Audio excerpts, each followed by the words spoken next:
As cunning as a fugitive can be, trust me, my deputies are twice as cunning. They never stop. I mean, as long as there's an arrest warrant for somebody, we look, and we keep looking. It's a very complicated game of chess that we're very good at. And that's a playful way to look at it. One moment, the work of a U.S. Marshal is outside an apartment. Second level, furthest west. Another, a seemingly quiet Las Vegas neighborhood. But wherever the location, the goal is to catch a target, a fugitive, a parole violator, or sex offender who hasn't registered.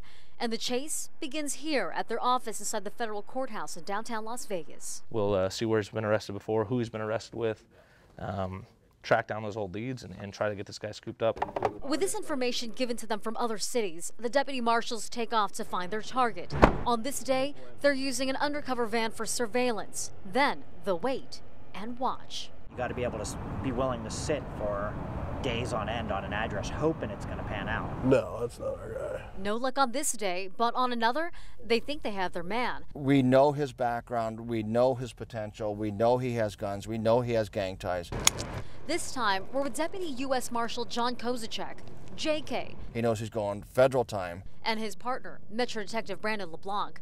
They're the team that helped make a big bust in December in just days, capturing the teenager accused of vandalizing ancient etchings at Red Rock. Today, they're on the hunt for a man on parole for attempted murder who hasn't been keeping in touch with his parole officer. So, it's up to the U.S. Marshals to get in touch with him. Let's jam him. Basically, that wall would be good, because if he tries to go west, he's got railroad tracks. The waiting game would go on for hours until we hear the target's girlfriend has returned. They must be up on the second floor then. That's when the chase goes to full speed. Just hang back, hang back. And then it's time to go in.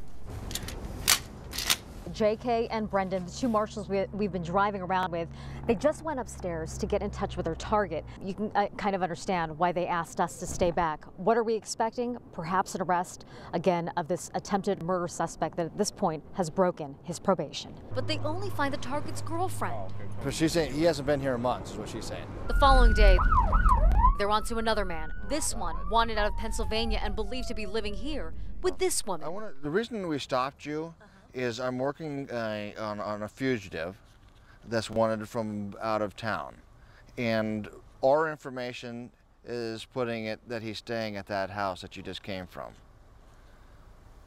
So that's why I'm asking why, if you've had any guests come up or anybody visiting as of late. She says no, and what was a lead now appears to be a dead end until another car leaves the home. One more time. At first, it's a struggle to get the older woman to answer questions because of a language barrier. But finally... He's at your house now? Yeah, right now. He is? Yeah. Okay. Can we go back to your house and you can point him out? We need to ask him some questions. Due to privacy reasons, we cannot enter the home, but we didn't have to wait outside long. In minutes, the fugitive came out, handcuffed. He's already standing up as we're coming in, hands up, because he knew the trick was up. He's been here over a year. Living.